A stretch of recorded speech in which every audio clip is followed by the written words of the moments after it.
आप देख रहे हैं पॉइंट बिहार। आइए जानते हैं बिहार की आज दिन भर की टॉप और प्रमुख खबरें। नीतीश सरकार ने सामाजिक सुरक्षा पेंशन योजना के तहत करीब 1 करोड़ 13 लाख लाभार्थियों के बैंक खातों में सीधे पैसा भेजा है। डीबीटी के जरिए हर व्यक्ति को 1,000 रुपए से अधिक की राशि मिली है। इसके लिए सरकार ने 1200 करोड़ रुपए से ज्यादा जारी किए हैं। इस योजना से वृद्ध, विधवा और दिव्यांग लोगों को आर्थिक सहारा मिला है। सरकार का कहना है कि अब पेंशन समय पर और पारदर्शी तरीके से मिलेगी। पटना से चलने वाली वंदे भारत स्लीपर ट्रेन रात 8 बजे खुलेगी और अगली सुबह 7:30 बजे नई दिल्ली पहुंचेगी। यानी यह सफर केवल 11 घंटे 30 मिनट में पूरा होगा, जबकि अभी यही यात्रा 12 से 17 घंटे लेती है। ट्रेन प्रयागराज होकर चलेगी और इसमें आरामदायक स्लीपर बर्थ की सुविधा होगी। इस सेवा को दिवाली से पहले शुरू करने की योजना है, ताकि यात्रियों को त्योहारों के समय भीड़ से राहत मिल सके। पूर्णिया एयरपोर्ट का उद्घाटन 15 सितंबर को प्रधानमंत्री नरेंद्र मोदी करेंगे। इसके शुरू होने से उत्तर बिहार और सीमांचल के लोगों को सबसे बड़ा फायदा ये होगा कि उन्हें लंबी दूरी तय करके अब पटना या बागडोगरा एयरपोर्ट नहीं जाना पड़ेगा।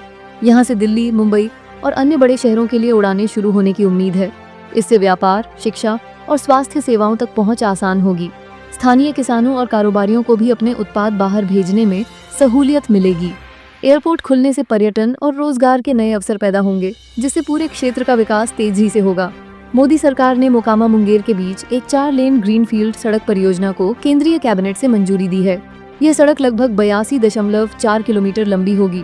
इस पर कुल खर्च 4,447 करोड़ रुपए आएगा।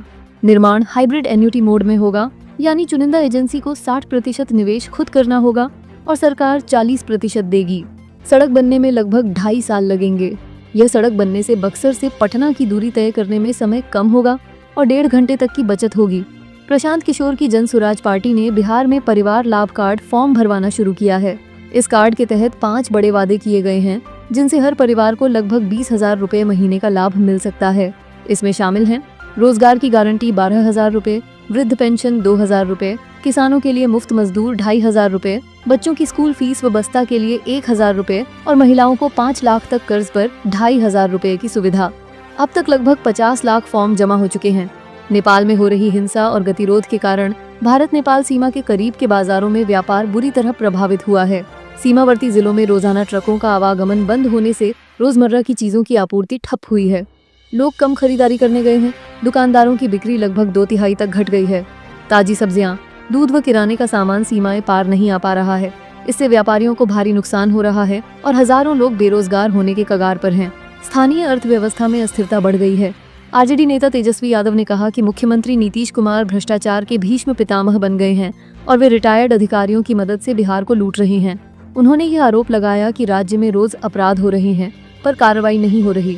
तेजस्वी ने यह भी कहा कि सीएम व डिप्टी सीएम अपराधियों को संरक्षण दे रहे हैं।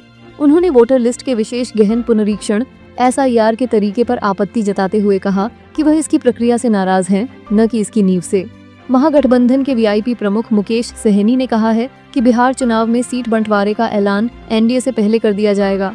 उन्होंने बताया कि सभी दलों के बीच बातचीत अंतिम चरण में है और जल्द ही फॉर्मूला सामने आ जाएगा। कांग्रेस की ओर से भी साफ किया गया है कि सीटों का बंटवारा संतुलित तरीके से होना चाहिए, ताकि हर पार्टी को जीतने लायक सीटें मिले। सहनी ने दावा किया कि जैसे ही सीटों की घोषणा होगी, महागठबंधन पूरी ताकत से चुनाव प्रचार में उतर जाएगा। जीतन राम मांझी ने बिहार में शराबबंदी की मौजूदा स्थिति पर अपने विचार रखे हैं। उनका कहना है कि थोड़ी शराब पीना गुनाह नहीं है और सरकार को चुनाव से पहले ऐसे छोटे मामलों में दर्ज होने वाले केसों को खत्म करना चाहिए। मांझी ने यह भी आरोप लगाया कि पुलिस मामूली मामले दर्ज कर गरीबों को परेशान करती है, जबकि बड़े शराब तस्कर खुलेआम काम कर रहे हैं। साथ ही उन्होंने NDA में सीट बंटवारे की प्रक्रिया में तेजी लाने की बात कही और कहा कि उन्हें 8 सीटें जीतकर राज्य स्तरीय पार्टी का दर्जा मिलना चाहिए।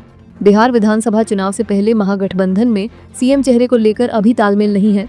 आरजेडी ने तेजस्वी यादव को अपना मुख्यमंत्री उम्मीदवार घोषित कर दिया है, मगर कांग्रेस पार्टी अभी इस बयान को खुले तौर पर स्वीकार नहीं कर रही है। कांग्रेस के बिहार प्रभारी कृष्णा अल्लावरू ने कहा है कि बिहार का सीएम बिहार की जनता तय करेगी।